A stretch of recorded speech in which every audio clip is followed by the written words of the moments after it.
This channel does not promote any violent, harmful, or illegal activities. All content provided by this channel is meant for an educational purpose only.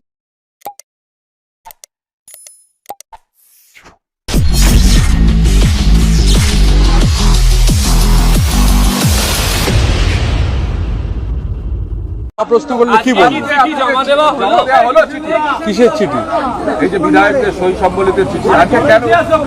এই যে আপনি 2.5 ঘন্টা বিধানসভায় ছিলেন, বিধায়ক হিসাবে স্বাভাবিক, কিন্তু যে জল্পনার মধ্যে আপনি আচ্ছা, এই প্রবীর প্রশ্নটা করছে যে আমি 2.5 ঘন্টা ছিলাম, তা আমরা প্রবীর আবির কতক্ষণ আড্ডা দিই, যখন 4 ঘন্টা 5 ঘন্টা 6 ঘন্টাও বিধানসভায়। তো স্বাভাবিকভাবে আমি অন্য কোনো কর্মসূচি না থাকলে বিধানসভায় আসি। আজকে বিধানসভায় এসেছিলাম, আমার ব্যক্তিগত কিছু কাজও ছিল, সেই কাজগুলো করেছি। বিধানসভায় এসেছিলাম, ভেতরে সাংবাদিক বন্ধুরা এই মুহূর্তে নেই, তো এখন বিধানসভা থেকে বেরোচ্ছি। এই মানে যে জল্পনা উঠেছে সেটা কি মিথ্যে? এই যে আপনি 50 জন বিধায়ক কিনে তৃণমূলের আলাদাভাবে বিরোধী দলের তকমা চাইতে পারেন, আলাদা পরিষদীয়। আমি এরকম জানি না, গল্পের গরু আমি তো গাছে ওঠাতে পারবো না। আমার কাছে এরকম কোনো আইডিয়া নেই যে 53, 55, 58 এসব কোনো আইডিয়া নেই। কিন্তু না, আপনি আসার আগে যেহেতু তাপস রায় তিনি বিজেপির বিধায়ক মন্ত্রী হয়েছেন, তিনি পোস্ট করছেন যে আপনি 50 জনের নামের তালিকা নিয়ে বিধানসভায় ঢুকছেন, তৃণমূল দলটা থাকবে না। এইটার সঙ্গে কি কোনো রকম কোনো সম্পর্ক রয়েছে আপনার আসার? মডেল হচ্ছে বাংলা। আচ্ছা, আসলে তাপসদা তিনি এই বিধানসভার এর আগে ডেপুটি স্পিকারও ছিলেন, হ্যাঁ, ডেপুটি চিফ হুইপ ছিলেন, মন্ত্রী ছিলেন, এখন রাজ্যের গুরুত্বপূর্ণ মন্ত্রী। আমি ঘটনাচক্রে দেখার সুযোগ পাইনি তাপসদা কি পোস্ট করেছেন। তো তাপসদা সম্মানীয় মানুষ, তিনি যেটা পোস্ট করেছেন তিনি বলতে পারবেন। আমার কাছে এই ধরনের কোনো ইনফরমেশন নেই। কিন্তু আপনি এই যে কয়েকদিন ধরে বিভিন্ন জায়গায় মিটিং করছেন বলে দেখা যাচ্ছে, এই যে বলা হচ্ছে, এইটা নিয়ে কি বলবেন? আমি তো গতকাল সাংবাদিক বন্ধুরা আমায় জিজ্ঞাসা করেছিলেন যে একজন নাকি অভিযোগ করেছেন যে আমি নাকি দক্ষিণ কলকাতার একটা মিটিংয়ে হোটেলে, দক্ষিণ কলকাতার একটা হোটেলে দীর্ঘক্ষণ নাকি বিভিন্ন এমএলএর সঙ্গে মিট করেছি। আমি আবারও প্রকাশ্যে, সংবাদ মাধ্যম রয়েছে, আমি তাকে চ্যালেঞ্জ করছি, আর আমি আইনজীবীর পরামর্শ নিয়েছি, কারণ এটাও ডিফ্যামেশন। উনি এটা বলতে পারেন না। আমি কোর্টকে বলবো যে তদন্ত করে আমার টাওয়ার লোকেশনটা চেক করে দেওয়া হোক, যে উনি যখন বলেছেন তার আগে কোথায় ছিলাম, আর উনি বলা পর্যন্ত আমি কোথায় ছিলাম আমি তার জন্য প্রশাসনকে জানাবো, কারণ আমার মনে হয়েছে এতে আমার মানহানি হয়েছে। আজকে একটা চিঠি জমা পড়েছে অভিষেক বন্দ্যোপাধ্যায়ের তরফ থেকে। কি দেবেন আপনি? কি চিঠি আমি জানি না, বলতে পারবো না। বিধায়কের সই সম্বলিত কোনো চিঠি আপনি কি দেবেন? বিধায়কদের সই সম্বলিত কোনো চিঠি? বিধায়কদের সই সম্বলিত চিঠি আমার কাছে এরকম কোনো আইডিয়া নেই। আজকে তৃণমূলের তরফ থেকে একটা চিঠি দেওয়া হয়েছে, সেখানে সই ছাড়াই আবার শোভনদেব চট্টোপাধ্যায়কে বিরোধী দলনেতা করার অভিষেক বন্দ্যোপাধ্যায় সেই চিঠিতে সই করেছেন এবং আজকে জমা দেওয়ার রেখে আসা হয়েছে। এবং এই চিঠিতে পঙ্কজ বন্দ্যোপাধ্যায়ের রেফারেন্স টানা হয়েছে যে তাকে কিভাবে বিরোধী দলনেতা করা হয়েছিল সেটি। আমি চিঠিটা দেখিনি, না দেখে বলতে পারবো না। এখান থেকে তো পুরোটা পড়তে পারছি না। উনি এসেছিলেন দিতে চিঠিটা? হ্যাঁ, অভিষেক বন্দ্যোপাধ্যায় এসেছিলেন। ঠিক আছে, বাহিনী এসেছিল, অসুবিধা দিয়ে ওনারা দিয়েছেন। আমি জানি না চিঠির কন্টেন্ট কি আছে, দেখবো, পড়ে নেবো। টুইটে নিশ্চয়ই পাওয়া যাবে, কারণ উনি বলেন কিছু বললে টুইট দেখে নিতে, তো এটাও ডেফিনেটলি টুইটে আছে। আমি ডেফিনেটলি সেটা দেখে নেবো যে কি লিখেছেন। কিন্তু আমি যা বুঝি আর কি, আসলে এই যে আমাদের বিধানসভা, পশ্চিমবঙ্গ বিধানসভাটা তো শুধু পশ্চিমবঙ্গের বিধানসভা ছিল না। 1931 সালের 9ই ফেব্রুয়ারি বাংলার গভর্নর স্ট্যানলি জ্যাকসন এই বাড়িটার পত্তন করেছে। ভিত্তিপ্রস্তর 2 বছর আগেই হয়েছিল। এটা 9 ফেব্রুয়ারি 1931 এই বাড়িটা যাত্রা শুরু করে। বেঙ্গল লেজিসলেটিভ কাউন্সিল, গোটা বাংলার প্রধানমন্ত্রী এখানে বসতেন। তো এই বাড়িটার একটা অন্যরকম গুরুত্ব রয়েছে। আর ওই স্পিকারের চেয়ার, স্বাধীনতা পরবর্তী সময়ে স্পিকারের চেয়ারের একটা গরিমা রয়েছে। সে বিজয় কুমার বন্দ্যোপাধ্যায় থেকে শুরু করে হাসিম আব্দুল হালিম পর্যন্ত স্বাভাবিকভাবে গত 15 বছরের যে অভ্যেস, প্র্যাকটিক্যালি যিনি চালিয়েছেন, আমি উইথ অল ডিউ রেসপেক্ট, স্পিকারের চেয়ারের ব্যাপারটা, এই যে ধরুন কমনওয়েলথে স্পিকার আর যান না, কেন যান না?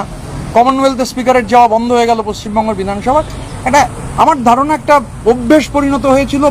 এই যে বসিং অ্যাটিটিউড, আমরা যা বলে দেবো তুড়ি মেরে, এই বসিং অ্যাটিটিউডটা কোথাও কাটছে না। রাজনীতির সঙ্গে যোগাযোগবিহীন মানুষজন, গ্রাউন্ডের সঙ্গে, গ্রাসরুটের সঙ্গে কোনোই যোগাযোগ নেই। আমি দুটো নাম তো শুনলাম, গ্রাসরুটের সঙ্গে কোনো যোগাযোগ নেই। তো স্বাভাবিকভাবে দিয়ে এটা আমায় তো অ্যাড্রেস করেননি, যাকে অ্যাড্রেস করেছেন অনারেবল চেয়ার বলতে পারবেন। আপনি দুবার রাজ্যসভা সাংসদ ছিলেন, এই যে বিরোধী দলনেতা নির্বাচিত বা মনোনীত করার প্রসিডিউরটা ঠিক কি? দেখুন, নর্মালি যেটা হয়, এটা এমএলএ এমপিদের, যখন আমি এমএলএ বলতে পারবো না, এমপিদের ক্ষেত্রে এটা হচ্ছে বসে আলোচনা হয়, সবাই স্বাক্ষর অ্যাটেন্ডেন্স হয়। এবারে যেটা হয়েছিল আমি বলেছি, যে কারণে আমি আর সন্দীপন চিঠি দিয়েছিলাম, যে প্রথম যখন আমরা দেখি যে সই যে জাল হচ্ছে, আর সই জাল প্র্যাকটিক্যাল, কারণ যে বিধায়ক নেই, আমি আরও অনেক পরে সই করেছিলাম, আমরা দেখছি যে অনেকগুলো ব্লক লেটারে হচ্ছে নাম লেখা রয়েছে। এখন ব্লক লেটারে কেউ নাম লেখেন না, ব্লক লেটারে যেহেতু নাম লেখা রয়েছে, আমরা তখন খুঁজে দেখলাম, আরে আমি বিধায়কদের নাম বলবো না, অনেকেই পুলিশের কাছে বলেছেন, একজন বিধায়ক তো আবার বাড়ি থেকে বেরোননি সেদিন, যার ফলে তার টাওয়ার লোকেশনটা গোটাটাই একই জায়গায়, কোনো মুভমেন্ট নেই। বাকি যারা এরকম এমএলএ আছেন তাদের মুভমেন্ট ছিল, কিন্তু তারা ছিলেন না মিটিংয়ে।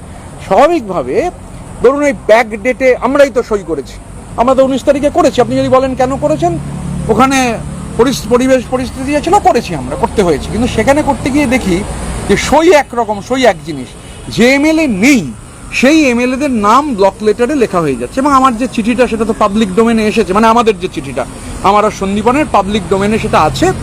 তো স্বাভাবিকভাবে আমরা কি লিখেছি সেখানে আপনারা জানেন। আর স্পিকারের তো কোনো পলিটিক্যাল পার্টি হয় না, speaker custodian of the house. তো এবং তার অনেক উদাহরণ রয়েছে আমাদের দেশে, স্পিকার পদ, স্পিকার, তো স্বাভাবিকভাবে মানে স্পিকারকে অ্যাড্রেস করা হয়েছে। আমি যেটা দেখলাম, এখনো দেখিনি আর কি। স্বাভাবিকভাবে আমরা যখন যেটা করেছিলাম তাতে কিন্তু ওটা অ্যাটেন্ডেন্স ছিল, দেয়ার ওয়াজ নো রেজলিউশন। আমরা কোনো রেজলিউশনে সই করিনি, এটা বলতে পারি। জালটা করলো কে? জালটা করলো কে? দেখুন, আমি তো প্রশাসন নই বা আমি এজেন্সি নই যে আমি ঠিক করে দেবো যে কে জাল করেছে। ওখানে অনেকে ছিলেন, এখন তাদের আবার চাকরি আছে কিনা তাও। এই নতুন কর্পোরেট স্টাইলের যে তৃণমূল, কর্পোরেট স্টাইলের এই তৃণমূলের কোথাও ডিএনএর মধ্যে এটা ঢুকে গেছে। গতকাল শুনছিলাম আপনার চ্যানেলে, আজকে সকালে শুনেছি গতকালের অনুষ্ঠান, সেখানে আরেকজন বলেছেন, তিনি বলেছেন যে ইভেন আমলাদের সইয়েও প্রচুর হচ্ছে জাল রয়েছে। স্বাভাবিকভাবে মানে এই কথা বিভিন্ন জায়গা থেকে উঠছে। আর আমাদের মনে হয়েছিল এটা তো তৃণমূলের ওখানে বলে অভ্যন্তরে লাভ নেই, যারা সই করাচ্ছিলেন তারা সবাই ক্রাউন প্রিন্সের অফিসের মানে হত্যাকর্তা বিধাতা অনেকে। এখন আমি এটা নিশ্চিত নই, আমি মুখগুলো চিনি, সবার চাকরি আছে কিনা আমি তাও জানি না, কিন্তু সই তারা তাদের হাতেই, তারাই খাতাটা নিয়ে এদিক ওদিক করছিলেন, এটা দেখেছি। গতকাল আপনি বলেছিলেন যেটা দল প্রস্তাব জানাচ্ছে, কোনো রেজলিউশনই তো হয়নি, কোনো রেজলিউশন, শোভনদাকে দলনেতা করার কোনো রেজলিউশন তো বিধায়কদের সামনে প্লেস করতে হবে, এরকম রেজলিউশন তো পাইনি আমরা। গতকাল আপনি বলেছিলেন যে টিএমসি আরে বিধায়করা লেজিসলেটিভ পার্টি বলে একটা বিষয় হয়, লেজিসলেটিভ পার্টি, পার্লামেন্টারি পার্টি। আমি পার্লামেন্টের মেম্বার ছিলাম, পার্লামেন্টারি পার্টি হয়, দুটো হাউসের আলাদা আলাদা পার্লামেন্টারি পার্টি, আবার একটা মিলিত পার্লামেন্টারিও পার্টি হয়। তো লেজিসলেচার পার্টি কি ঠিক করেছে কিছু? আমি অন্তত জানি না। আপনি কি আগামী দিনে এই চিঠি দেবেন? I live for a day, Krishnendu, so I cannot tell what happens tomorrow. কাল কি হবে আমি এক্ষুনি বলতে পারছি না। আপনার ভূমিকা কি হবে? যেহেতু দল বা পার্টি, আপনার পার্টি যেহেতু আপনাকে বহিষ্কার করেছে, আপনার ভূমিকা কি হবে? আমি সংবাদ মাধ্যমের থেকে শুনেছি আমি বহিষ্কৃত, আমি সংবাদ মাধ্যমের থেকে দেখেছি, এই অবধি অন্য কোনো কমিউনিকেশন নেই। গতকালকে আপনি একটা ইন্টারভিউতে বলেছেন যে আমি তো স্পিকার নই, I am not the speaker, তো সেটা স্পিকারকে অ্যাড্রেস করা, সেটা স্পিকার বলতে পারবেন। How can I tell that? গতকাল আপনি একটা ইন্টারভিউতে বলেছেন যে আপনি টিএমসি দলটা থাকবে না, কিন্তু আজকে যখন আপনি ঢুকছিলেন বিধানসভায় বললেন যে মমতা বন্দ্যোপাধ্যায় আপনার নেত্রী। আমি কোথাও গতকাল না, সেই অবস্থান থেকে সরে আসা অবস্থানের ব্যাপার না। আমি কি বলেছি যে তৃণমূলটা একটা গ্রাসরুট পার্টি, লড়াই সংগ্রামের মধ্যে দিয়ে তৈরি হওয়া পার্টি। মমতা বন্দ্যোপাধ্যায়ের তার নেত্রী টল লিডার, এবার পার্টিটা হাইজ্যাক্ট হয়ে গেছে। একটা ধরুন আমরা কি পার্টি, আমাদের পার্টির নেতা কে, মানে যার সঙ্গে আমি কমিউনিকেট করি, তো আমার কমিউনিকেটিং মিডিয়াম তো পার্টির কেউ নয়। আমার কমিউনিকেটিং যাকে আমার রিপোর্ট করতে হতো, যদি বলেন বস, তাহলে বস বেসিক্যালি ফার্স্ট মানে রিপোর্টিংয়ের যে জায়গা, সর্বোচ্চ রিপোর্টিংয়ের জায়গা গোদরেজ ওয়াটার সাইড। তো আমিও এটা অস্বীকার করবো না, কারণ যেটাই সেহেতু কমিউনিকেশন ওখান থেকে হতো, আমিও অপেক্ষা করতাম কখন সেখান থেকে ডাক আসবে, কারণ ওটাই মাধ্যম। তো আমি ধরুন ভোটে লড়তে গেছি উলুবেরিয়ায়, নানান ধরনের যে সমস্যা ফেস করেছি, যখন জানিয়েছি কাকে জানিয়েছি, এবার গোদরেজ ওয়াটার সাইডে যাকে রিপোর্ট করতাম, ডিসেন্ট্রালাইজড ওদের স্ট্রাকচার, ওই হাওড়া যে দেখে, হাওড়া সহ অন্যান্য জেলাতে দেখে, তাকে রিপোর্ট করতে হতো।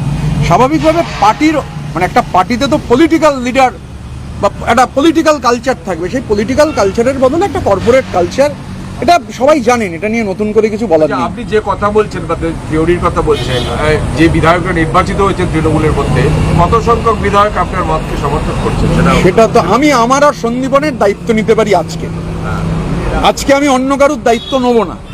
তা আজকে আমি খালি আমার আর সন্দীপনের দায়িত্ব নিয়ে আমার আর সন্দীপনের আমি বললাম Krishnendu I live for a day only, কালকে কি হবে কাল বলতে পারবো, আজকে বলতে পারছি কালকে না। জাভেদ খানের সঙ্গে বৈঠক করেছিলেন? আমি কালকে গতকাল এমএলএ হোস্টেলে গেছিলাম, মুড়ি কি বলে তারপরে পেঁয়াজ কাঁচা লঙ্কা তেল দিয়ে মেখে অনেকের সঙ্গে খেয়েছি, শুধু জাভেদ খান কেন অনেক এমএলএর সঙ্গে দেখা হয়েছে, কথা হয়েছে। আমি এখন অত মনে নেই, এত অনেক এমএলএ খেয়াল নেই। হ্যাঁ শিউলিদি ছিলেন, শিউলিদি ছিলেন, সংখ্যা কতজন হবে? আমি গুনিনি কৃষ্ণ, খেয়াল নেই। এখানে শুধু এমএলএ হোস্টেলে কি মুড়ি খেলেন নাকি না কলকাতার বিভিন্ন জায়গায় এরকম মুড়ি? না এমএলএ হোস্টেলেই খেয়েছি, তার বাইরে আর খেতে হয়নি। উত্তর 24 পরগনা করে বিধায়কের বাড়িতে উত্তর 24 পরগনায় যাইনি এর মধ্যে। প্রাক্তন বিধায়ক ও হ্যাঁ, উত্তর 24 পরগনার রথিন্দাকে দেখতে গেছিলাম। হ্যাঁ, ঠিক ঠিক, রথিন্দার বাড়িতে গেছিলাম, কেন অস্বীকার করবো? ওখানে অনেক এমএলএ ছিলেন। আমি রথিন্দাকেই দেখতে গেছিলাম। বাইপাসের ধারে কোনো হোটেলে কোনো? না, ওটা যিনি বলেছেন তাকে তো আমায় প্রমাণ করতে হবে যে আমি কোনো হোটেলে মিটিং করেছি। বা কোনো উনি আবার আমি ওনাকে প্রমাণ করতে হবে, উনি বলেছেন যে আমি একটা হোটেলে এমএলএদের নিয়ে মিটিং করেছি। হোটেলের পাশে কোনো অফিসে মিটিং করেছেন? তৃণমূলের বিধায়ক, আপনি তৃণমূলের একটা বিরাট অংশের বিধায়ক, আপনার সাথে সরাসরি যোগাযোগ রাখেন, খবরের কোনো সত্যতা? দেখুন আমি খুব অ্যাক্সেসেবল, আমার দুটো ফোনে 24,000 নাম্বার আছে, আমি এক্ষুনি দেখিয়ে দিতে পারি। তার মধ্যে উলুবেড়িয়া পূর্বে 6,000 নাম্বার আছে। আমি চেষ্টা করি মানুষের সাথে যোগাযোগ রাখার। আমি যেহেতু খুব দেখুন, আমি ট্রাভেল যে আমার কোনো পাইলট নেই, আমার সঙ্গে একজন নিরাপত্তারক্ষী আছেন। আমি ভোটের পরদিন থেকে, রেজাল্ট বেরোনোর পরদিন থেকে নিয়মিত উলুবেড়িয়া আসছি যাচ্ছি, কোনো প্রবলেম হয়নি। আমাকে হচ্ছে আপনি কথা বলতে দিন না, আপনি তো কথা বলতে না দিলে কি করে হবে? তা আমি উলুবেড়িয়া যাচ্ছি আসছি, তা আমার কোনো প্রবলেম হচ্ছে না। আমি ঈদের দিন উলুবেড়িয়া চষে বেরিয়েছি, উলুবেড়িয়া বিকেলবেলা ফুটবল খেলেছি। তা আমার মানে এখন গতকাল থেকে গদ্দার বেইমানেগুলো শুনছি, কিন্তু এটুকু বলতে পারি যে কেউ হচ্ছে চোর চোর চোর চোর করে কোনো কথা বলেনি আমায়। বলছে না, কোনো সমস্যা হচ্ছে না। নবান্নে যাবেন আগামীকাল? আগামীকাল তৃণমূল কংগ্রেসের সংখ্যাগরিষ্ঠ হাওড়া গ্রামীণের বিধায়ক নবান্নে মুখ্যমন্ত্রী শুভেন্দু অধিকারীর প্রশাসনিক মিটিংয়ে যোগ দেবে। কালকে কি বিধানসভা আসবে, তার আসার সম্ভাবনা আছে? নবান্ন যাওয়ার আগে আসতে পারি বা পরেও আসতে পারি। খালি হাতে? খালি হাতে হাতে না সঙ্গে কোনো রকম? এটা তো কালকের আগে বলতে পারছি না, কালকে বলতে পারবো। প্রশাসনিক মিটিং হোক। কালকে জমা দেওয়ার হবে? কালকে বৈঠক কখন? কোন বৈঠক? প্রশাসনিক বৈঠক? তোমার প্রশাসনিক বৈঠক দুটো, কলকাতা, দক্ষিণ 24 পরগনা, হাওড়া। আমি এটুকু বলতে পারি যে আমি যে জেলা থেকে ভোটে জিতেছি, তৃণমূল কংগ্রেসের সংখ্যাগরিষ্ঠ বিধায়ক মাননীয় মুখ্যমন্ত্রী শুভেন্দু অধিকারীর ডাকা সেই মিটিংয়ে আমরা বিরোধী, কিন্তু আমরা গঠনমূলক এবং সদর্থক বিরোধিতা করব। আমরা থাকবো কাল মিটিং। ডাক পেয়েছেন কি নাকি? অবশ্যই ডাক পেয়েছি, এমনি নাকি অনাহত হয়ে যাব নাকি মিটিং? সবাই ডাক পেয়েছেন নাকি? না প্রত্যেকে ডাক পেয়েছে, প্রত্যেকে ডাক পেয়েছে। কি আসবেন? আমি পুলক রায়ের দায়িত্ব কোনোটাই নিতে পারবো না। আরেকটা প্রশ্ন হচ্ছে যে রথিন্দা তো এখন প্রাক্তন বিধায়ক, কে বললো? রথিন্দা জিতেছেন, মধ্যমগ্রাম থেকে রথিন্দা জিতে এমএলএ হয়েছেন। রথিন্দার সাথে দেখা করতে গেলেন কি, মানে উনি অসুস্থ বলে? আমি তো এমনি সবার সাথে যোগাযোগ রাখি, মানে আমি তোমার সাথেও যোগাযোগ থাকে, মানে আমার যখন কোনো কাজ থাকে না, শুধু প্রফেশনালিজমের জন্য। ধরো এখানে অনেকে আছেন যারা শুধু হয়তো পেশাদারি দরকারে আমায় ফোন করেন, কিন্তু তোমার সাথে পেশাদারি দরকারের বাইরেও, প্রবীরের সাথে পেশাদারি দরকারের বাইরেও আমার কথা হয়। So I am an available person. আমার 22টা গাড়ির কনভয় নেই, আমায় চোর পিটুনি গণপিটুনিও খেতে হয়নি, আমাকে সেন্ট্রাল ফোর্সের জন্য লিখতে হয়নি। জনগণ আমার নিরাপত্তা দেবে এই বলে গলাবাজি করে তারপর সেন্ট্রাল ফোর্সের জন্য চিঠি লিখতে হয়নি। রথিন্দার কাছে আপনি যখন গতকাল গেলেন থেকে তখন বলছেন। বিধায়করা ছিল? দু একজন ছিলেন, কেন মিথ্যে কথা বলবো? বলছি গতকাল থেকে বলছেন যে তৃণমূল দলটা থাকবে না, আপনার এই বলার ভিত্তিটা কি? তৃণমূল দলটা থাকবে মানে এই যে কালচার, কর্পোরেট কালচার, এই যে একটা ডাইনাস্টিক ব্যাপার, এবং মানে যিনি এই গোটাটা নেতৃত্ব দিয়ে একটা গ্রাসরুট পার্টির একেবারে মানে, এবং সব থেকে বেশি তো আক্রান্ত নিচের তলার কর্মীরা, তো তাদের পাশে তো যেতে হবে। আপনার কনভয় কমে গেছে, কনভয় আবার বাড়বে কবে সেসব না ভেবে 26 দিন ওয়েট করার তো দরকার ছিল না। আমি তো বলছি যে আমি উলুবেড়িয়া পূর্বে উলুবেড়িয়ার সরকারের চোখ রাঙানি আছে, আমার ধারণা কমে যাবে, এরপর আর মানে বেরোতেই পারবেন না। এই চোখ রাঙানিকে উপেক্ষা করে অনেকে আমায় বলেছেন যে গেলে সমস্যা হবে। আমি তো রেজাল্ট বেরোবার পর থেকে উলুবেড়িয়ায় কনস্ট্যান্টলি যাতায়াত করছি, এখনও বাড়ি ভাড়া দেখছি, ফাইনাল বাড়ি ভাড়াতেও বুঝছিলাম যে অনেকে বাড়ি ভাড়া দিতে ভয় পাচ্ছেন, তো আমার ধারণা ভয় কেটে যাবে। কুণাল ঘোষ বলছেন যে যদি কোনো নতুন পার্টি করেন তার প্রতীক হওয়া উচিত বালিশ, এটা কি? সে কুণাল ঘোষের জন্য আমি কুণাল ঘোষের কথার মধ্যে যাব না। কুণাল ঘোষ কি বলেছেন, কুণাল ঘোষের তাহলে আমি আজকে যাচ্ছি না, কিন্তু কুণাল ঘোষ মানে বারবার কাকে মানে ফোন করছেন, কোথায় ফোন করছেন, কেন ফোন করছেন, কি বলছেন, বা আমার আর সন্দীপনের সাথেও কুণাল ঘোষের অনেক কথা হয়েছিল। লেটস ওয়েট, আজকে সব নয় না ওপেন করলাম, করবো। কার সঙ্গে কথা বলছেন? কার সঙ্গে কথা বলছেন? হ্যাঁ মানে কার সঙ্গে কথা বলেছেন? আমি বাংলায় বলেছি যে আমি তৃণমূল কংগ্রেস আমায় বহিষ্কার করেছেন, আমি তৃণমূল কংগ্রেসে আছি। বন্দ্যোপাধ্যায়ের বিরুদ্ধে মমতা আমি তো বন্দ্যোপাধ্যায় বাংলায় কথা বলছি রফিকুল, পরিষ্কার বাংলায় বলছি, অন্য কোনো ভাষায় বলছি না। কুণাল ঘোষ কার সঙ্গে কথা বলছেন? কুণাল ঘোষ আমাদের সঙ্গে তো ক্রমাগত যোগাযোগে ছিলেন, এখন কুণাল ঘোষের জানি না হয়তো রাগটাগ হয়েছে, ঠিক আছে, কি করা যাবে, সবসময় সবাইকে খুশি করে চলা যায় না। তা আবার বললাম, আমি গদ্দার বেঈমান যাই হতে পারি, চোট চোট চোট চোট শুনতে হচ্ছে না, প্রিজন ম্যানও বাজাতে হচ্ছে, মানে প্রিজন ম্যানের ভেতর থেকে চোট চোট চোট চোট শুনতে হচ্ছে, মানে লোকে বাইরে থেকে বলছেন না আমায় আর কি। আরেকটা হচ্ছে যে আজকে যে চিঠিটা অভিষেক ব্যানার্জি জমা দিলেন বা তার তরফ থেকে যে যারা জমা দিয়ে গেলেন, সেখানে তো বাকি বিধায়কদের সমর্থনের কোনো সই লক্ষ্য করতে পারা যাচ্ছে না। এটা কি আপনারা আবার স্পিকারের কাছে তুলবেন? আমি চিঠিটা পড়বো আগে, তারপর সন্দীপনের সঙ্গে আগে বসে ঠিক করব কি করব। তবে এটুকু বলতে পারি যে বিমান ব্যানার্জি আর ওই বিধানসভা স্পিকারের চেয়ারে বসেন না, যার ফলে মানে ডেসপটরা যেরকম করেন আর কি, যা খুশি তাই মানে তুড়ি মেরে বলে দেবো। আর ওই যে বললাম, আপনারা আমায় জিজ্ঞাসা করেছিলেন যে আমার আর সন্দীপনেরটা জানি, আমরা মিটিংয়ে যাইনি, কারণ আমরা উঠে দাঁড়িয়ে অভিষেক বন্দ্যোপাধ্যায়কে স্ট্যান্ডিং ওভেশন দিতে পারবো না, সেই জন্য যাইনি, সময় নষ্ট। আর বলবেন যে টুইট দেখে নাও, কোনো মানে হয় না। Thank you. 50 জনের বেশি বিধায়ক যদি আপনার সঙ্গে থাকে, তাহলে হাসের উপর ছোড়া প্রত্যেকটার দাবি জানাবেন। আমি কোনো স্পেকুলেশনে ক্যানন ফডার ফিট করতে পারবো না। ক্যাননের যে স্পেকুলেশন, আমি কাল কি হবে কাল দেখা যাবে।